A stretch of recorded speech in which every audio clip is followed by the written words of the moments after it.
So I'm going to talk today about my experiences at Hacker School. And I will explain Hacker School in a second. I was briefly introduced, but to reiterate, I'm a director for the Python Software Foundation and an organizer for this giant user group in Boston, and I run all of these outreach workshops. And I say all of that mostly to emphasize that I spend a lot of time thinking about community, and specifically thinking about community development in the Python community. For the last couple of weeks, I've been sort of meditating on a question. And this question is, what are the qualities of a great hacker? And I have to say that the word hacker I have some reservations about, because it's a loaded word for a lot of people and can be a little bit intimidating. But hacker in the context of not like a rock star ninja hacker, but I mean the people that you know who you can give any problem and they can solve it. You know, you can dump them into a foreign code base with some horrible performance bug, and they know how to systematically narrow down the issue and solve it elegantly. And they do that across the board consistently because they've developed a skill set that enables them to do this. So when I think about the qualities of a great hacker, I think of a couple. This is not a complete list, but I think a couple of things. One of them is this discipline about systematically debugging problems. They're able to break down large problems into parts that can be handled independently, and they can architect solutions to complicated problems. They're comfortable learning new material on the fly as necessary while solving problems, while implementing solutions. They're good communicators. They've probably written a lot of code. They've developed an intuition, having seen all of these patterns, for how to approach problems. So these are the things that I think about when I think about a great hacker. And I was thinking about these things because I had the great pleasure and privilege of acting as a resident at a program called Hacker School in Brooklyn and New York last month. So Hacker School is a 3-month program. What you do is you all get together, a bunch of people get together, and full-time for 3 months, they commit themselves to honing their programming craft. So if you think about that, I mean, that sounds amazing, right? You don't have a job. Many people quit their jobs to go do this. And for 3 months, they are doing nothing all day but becoming better hackers. And so I had an opportunity to hang out with these folks and talk to a lot of them and listen to a lot of them and pair program with a lot of them. And I learned a lot. I learned a lot about what beginners struggle with. I learned a lot about what intermediate programmers struggle with. I learned a lot from great experienced hackers who were spending time at Hacker School. One thing that I observed was that, particularly for the newer programmers, while they were working on interesting projects, it didn't necessarily seem like those projects had been chosen with a ton of very specific thought about honing their programming skills. They were working on interesting things. They were taking some Coursera classes. They were learning about machine learning, stuff like that. But when I would ask them, what do you want to get out of Hacker School? A lot of them didn't necessarily have a super coherent answer for that. And so I talked to the instructors about this, and we decided that maybe it was worth spending some time on an experiment. And in that experiment, what we would do is we would all circle up around whiteboards, and we would answer 2 questions. One question was, what are your weaknesses as a programmer, as a hacker? These things that we talked about earlier, debugging and deconstructing problems and things like that. Where do you see your weaknesses as a hacker so that you could work on them here at Hacker School? And the second question we asked was, what are your fears as a programmer? What are things that intimidate you as a programmer, as someone who programs as part of a broader community? And this was a really, really illuminating discussion. This is probably hard to see, but so here's, a photo of whiteboard number 1. Here's a photo of another whiteboard. And to pull out some specific examples, for the skill set question, we got a lot of the stuff that we talked about. I want to get better at debugging. I don't really know how computers work, and that bothers me. It feels like I am not anchored properly for solving some kinds of problems. A lot of people had never made something new from scratch that other people had used afterwards before. And that was a really big, intimidating milestone to come upon.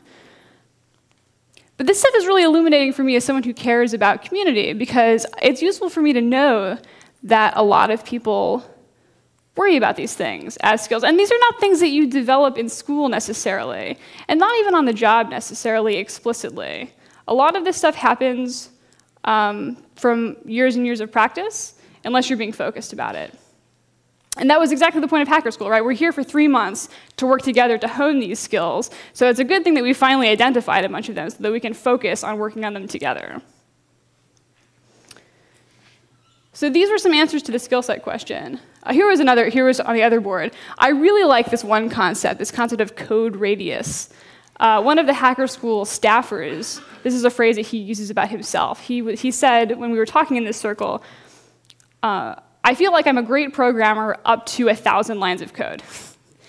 And then when my programs get bigger than that, when their code radius expands beyond 1,000 lines, I feel like my ability to write code efficiently, to keep it all in my head, to structure the code elegantly, really breaks down. And that is a thing that, having verbalized this all to you guys, I want to work on that while I'm here at Hacker School.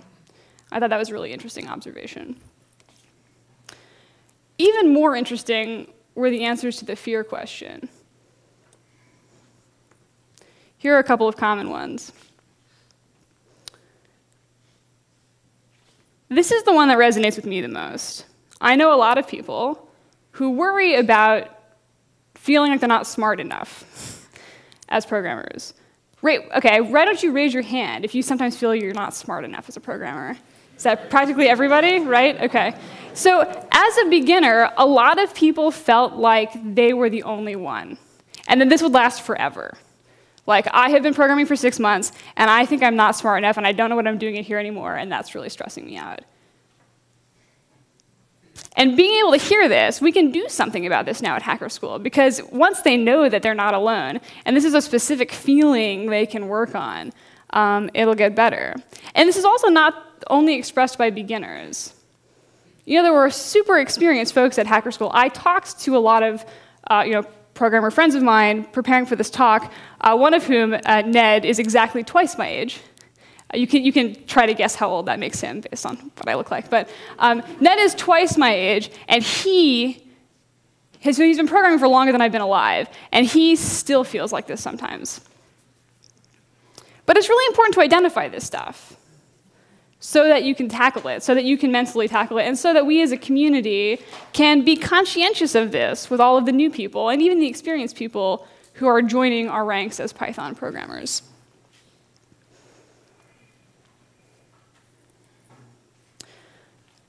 Okay, well, I keep saying Python community, and that means a lot of things. I think it's worth spending just a couple of minutes enumerating some of the sort of the major components. Okay, so one big part of Python is sort of Python core development. Does anyone have a guess how many core committers there are? 30? Yeah, maybe. Does anyone have, okay, so 30, some 2 digits. Anyone want to guess how many users have registered on the Python bug tracker?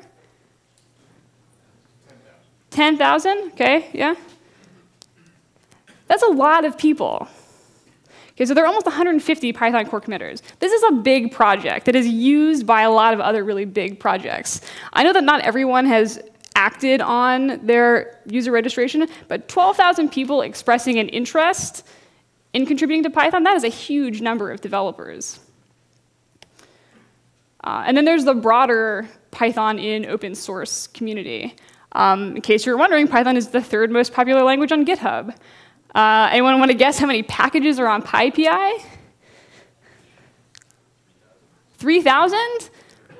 Oh, Price is Right stuff? Oh, a lot. The answer is a lot. 25. So that means, think about how many people it takes to make that happen. This is a huge community. There are over 200 user groups listed on python.org on our wiki. And then if you look at meetup.com on their page about projects that list some relationship to Python, we're talking over 100,000 people involved with Python internationally. with user groups. There are a ton of regional conferences. I mean, we're here at PyCon Canada. This is an incomplete list. I mean, we're talking the PyCons, the DjangoCons, all of the scientific computing conferences. This is an amazing amount of regional effort around Python community.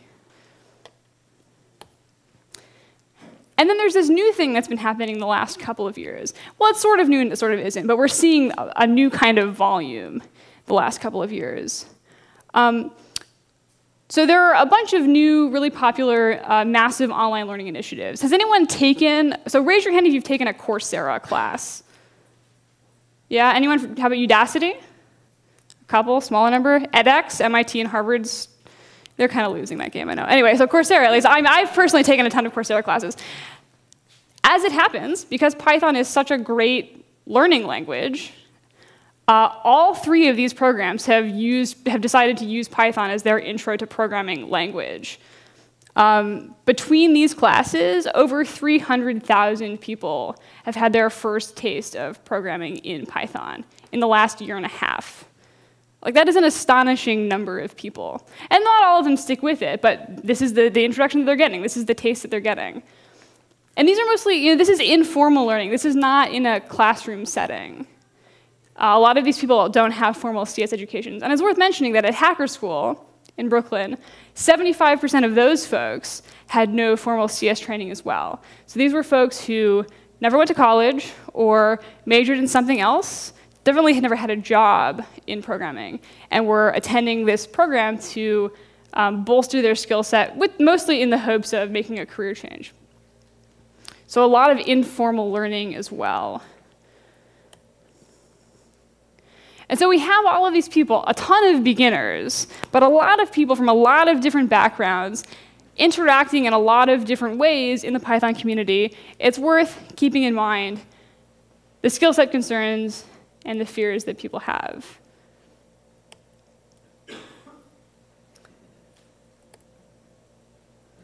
So that's our community. I want to offer up two primitives for us as we talk about ways that we can make ourselves better, increase our skill sets as programmers, and support other learners in our communities. So two primitives. One is the Python Grants Program. Because I think, and I want to make sure that everybody leaves here knowing that this is an opportunity at your disposal. So if you have a great idea for a way to do something useful in your Python community, your local community, the Python Software Foundation will give you money to do it. This happens a lot for Intro to Python workshops. People here are from all over the place. I don't know if you have a local user group, if you have a local Python community. If you wish there were one, if you wish there were Intro to Python workshops where you live, the Python Software Foundation can help make that happen. We'll pay your meetup.com fees. We'll help connect you with local mentors. We'll pay for that pizza for your intro workshop. And we also sponsor a lot of conferences like this one through the grants program. So if you have an idea in your head for something that you would like to do, maybe to increase your skill set, maybe a thing that you want to work on is communication, is teaching, or if you want to make an Intro to Python workshop happen in your community, please write up a proposal. We would love to help you out. And the second primitive here is, relatedly, there's a sprints program. So if you've ever wanted to get together to hack on Django or Python Core or whatever it is that you want to work on, and you want to have dinner to boot while you're doing it, we want to help you do that. We want to encourage people to be sprinting together in person on Python projects. So the next time you're thinking about doing that with your friends, we can help you out. OK. So what scares us about programming? How can we do something about this? OK. So drilling in on our various community opportunities, raise your hand if you would like to contribute to Python. You would like to contribute to Python, this language that we love. Okay, I certainly would like to contribute to Python. Raise your hand if you have contributed to Python. Okay. So for all of the people who raised their hands the first time, but not the second time, I am interested in knowing why you haven't contributed yet. What is stopping you? This is a serious question, because I think for people, there are complex personal answers to this, none the least of which is that it's very intimidating to contribute to an open source software project. Given how many of you raised your hands the first time, I want you all to know that there's a thing that exists, the Python Core Mentorship program, that is expressly designed to facilitate new contributors to Python. This is a mailing list full of friendly folks, friendly committers to the software, who are there to answer any and all questions that you have. So if you raised your hand the first time, I would encourage you to A, think about why you haven't contributed yet. Is it because it's intimidating? Is it because you feel like you don't have the sort of the tools that you need, the open source development tools that you need? Well, think about what the answer to that question is. Check out the Python Core Mentorship list, and I would encourage you, particularly while you're here at PyCon Canada, surrounded by all of these friendly folks who are here to support you, that maybe this weekend is the weekend to take the plunge. Maybe get a group together and make it happen. And for folks who are experienced contributors, let's turn this around on you. You saw the hands. What can we do as open source project maintainers to make this easier? Python has bite-sized bugs. It has documentation for new contributors. What is next? What is effective for getting new people involved? I have a suspicion that local sprints, in-person mentorship is probably helpful for a lot of people, which sounds to me like a call to action for you all to go back to your local user groups, get some sprint money, and organize a Python core development sprint. That's an idea to take home. And this stuff extends to sort of the broader Python and open source community. The same questions as before, but one thing to really keep in mind is that a lot of the overhead, a lot of the barrier to entry for open source contribution is not necessarily about the project. Like what is stopping you from contributing to Python? It may not be Python. I think most of us here know Python. A lot of this is this mental overhead of, other people are going to read my code. I need to know these tools. I need to learn a revision control system and how the bug tracker works and all of that stuff. And that can be very scary. So how can we make that better? Well, here's another resource that you might be interested in if you've always wanted to contribute to an open source project but haven't. There's a nonprofit called OpenHatch, which has online training missions for practicing the tools of open source development. You can do things like learn about using diff and patch to create a patch. You can practice using Git. They're all very friendly people. You can practice talking to them on IRC. Get a feel for how bug trackers work. If this sounds, if this is resonating with you, I have always wanted to contribute, but have not been sure where to start, what exactly the tools are that I need, this may be perfect for you. And as project maintainers, make sure that we're not turning away people who don't have that general tools background. Whenever anyone comes on IRC and pound Python and says, I want to contribute, but I don't know how, have a good story for them.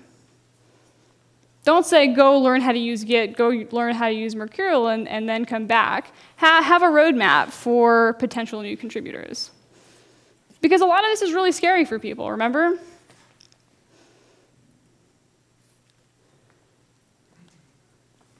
A lot of this great work can happen in user groups, right? This is the in-person stuff. This is the local stuff.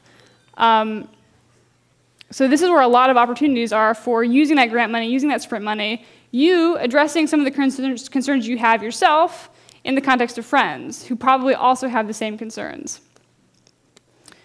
A year and a half ago, I did a survey of user group organizers because I was interested in what some of the challenges are for running Python user groups. And I got back a lot of really, really great feedback. The most common thing that people said was, it's simply overwhelming to figure out how to deal with such a broad range of backgrounds. Like, I don't know how to and don't have the time to figure out how to cater our user group to absolute beginners and professional Python programmers. That's really intimidating. This is, again, an opportunity for us all to get together on this. Think about your local user group, or the nearest local user group. What is something you wish existed? Do you wish there were an Intro to Python workshop? Do you wish there were sprints on core Python? Because we collectively have the ability to make this happen. We can get you the money. We can help you get the space. We can help you get the volunteers. But I would encourage you to think about your local community and what is possible, what you would like to see, and then go make it happen. So I have 2 requests for you this weekend. This is the beginning. This is the very beginning of PyCon Canada. 2 requests as you go through today and tomorrow and into the sprints on Monday and Tuesday. The first is, honestly think about something that you want to get better at. What is the thing that you've struggled with before? Does math freak you out? For a lot of people, like algorithmic programming is a hang-up.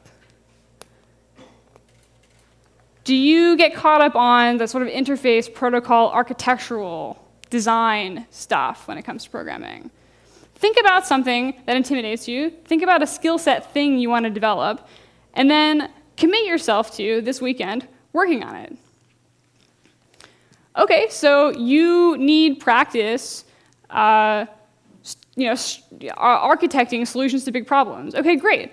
There's a talk for you. Go to Ken's talk on Python for Humans and get inspired about what good interface design looks like. And then this weekend, commit yourself to working on a big project. Awesome. Are you intimidated by open source contribution? It looks like, from the hand raises earlier, the answer is yes for a lot of you. Awesome. Guess what? There's a talk on contributing to Python this weekend. Go to it. Decide that this is the weekend that you're going to make your first patch ever to Python core. Do it together if you want, if that's helpful, and just go do it. Monday and Tuesday, the sprint days are open. Awesome. Make it happen. So that was request number 1. Think about a thing that you want to improve about yourself. I'll do it too, I promise. And collectively, let's make it happen this weekend. And then my second request is, keeping in mind these fears, these concerns, these intimidating things that people experience in our community, think about one thing that you can do. It can be tiny, one tiny thing that you can do in your community to alleviate some of these concerns. And by your community, that can mean your local user group. That can mean your favorite IRC channel. That could be Stack Overflow. I don't care. But pick one tiny thing that you can do so that people worry less about not being smart enough, that people worry less about being yelled at for formatting a bad patch, that people feel supported when they're asking for help. Maybe the commitment is, on Pound Python, on IRC, you are going to tell people to be nice when they're not being nice. Awesome, I'll take it. That would be a phenomenal, tiny step towards supporting all of these new community members that we're getting through all of these online learning initiatives and through our user groups. So think about it.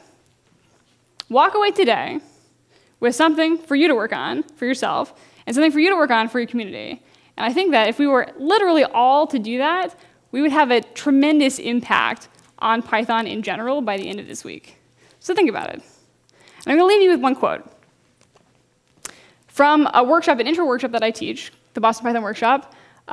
There was these are all absolute beginning programmers, have never programmed before. And nothing makes me happier than hearing, programming was no big deal.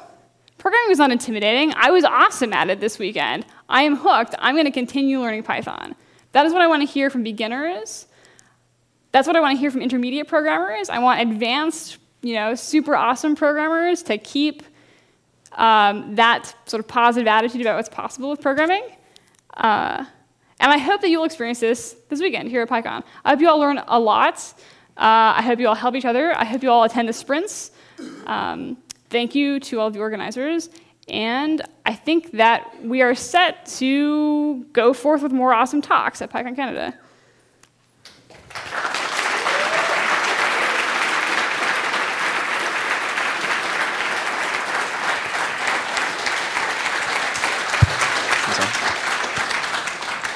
So we're done early, which is absolutely unheard of. I know Python's a very expressive programming language, and apparently we have very expressive speakers as well.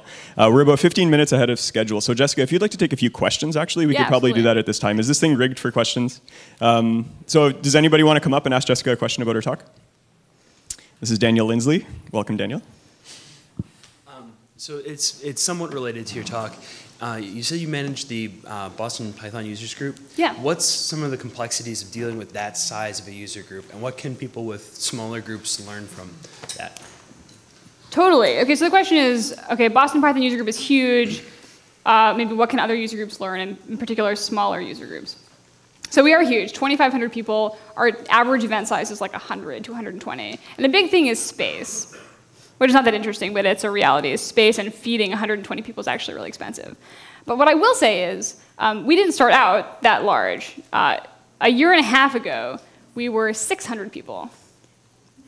So think about that level of growth over the last year and a half, 600 to 2,500 people. And a big reason for all of this growth was, number one, that we were running all of these intro workshops. And these were intro workshops focusing on women. But the secret of running diversity outreach events is that they are beneficial for the entire community. We started running these intro workshops for women, and it made us really think about how to effectively teach and nurture beginners. And we were able to take advantage of that learning throughout the rest of the user group. So intro events are awesome, and they're awesome for getting new membership. The second thing we did is we started running monthly unstructured project nights. So these are places where you come, eat free pizza, hang out, and work on whatever you want. And this is a really, really valuable place for, in particular, beginning and intermediate programmers to get experience, get confidence, work with other people, work on some of these skill set things that we're talking about in a supportive environment. So intro workshops, project nights, those are like the golden ticket to growing your user group. Okay. Thank you. Yeah. Hi, so I'm Anthony Skopats, and this exercise that you've done with the big board and everything, it's a really nice heuristic, and it sort of confirms, I think, a lot of what, I don't know, we've experienced or I've experienced in teaching workshops. But I'm wondering have you done this in a more consistent way and gathered sort of aggregated information over the series of several workshops and what people were missing? And if so, how can I get my hands on that data?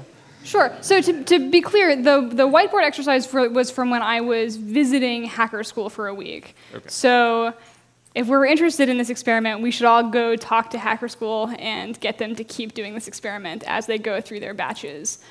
We do gather a lot of data at the Boston Python workshop about how the learning is going, how they want to use and practice Python.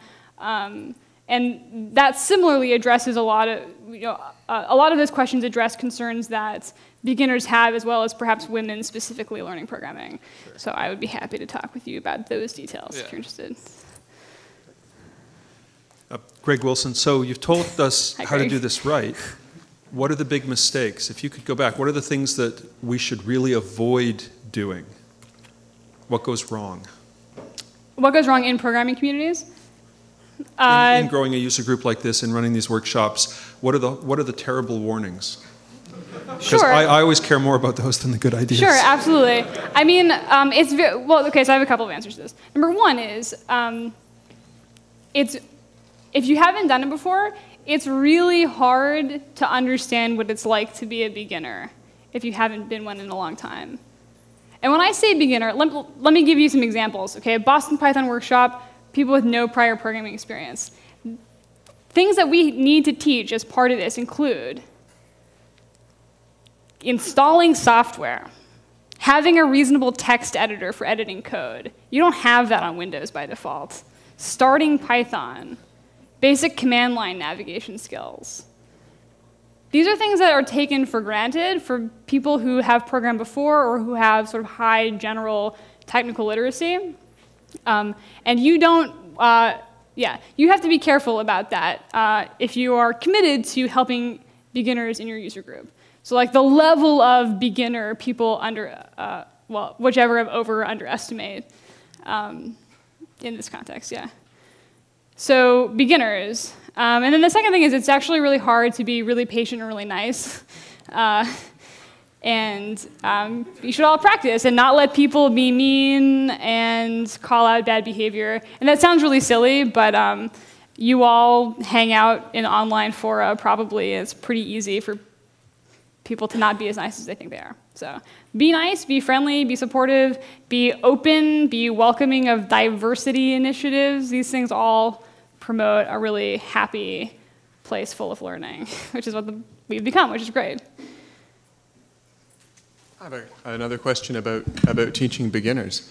I think a lot of us probably learned to program 10, go to 20, print hello, that kind of stuff. Really simple, very, very basic command line things, and then we graduated to writing a toy implementation of grep. And if I was going to teach somebody to program today, that would be my default tool. But I have a suspicion that the kids these days wouldn't really be motivated by grep.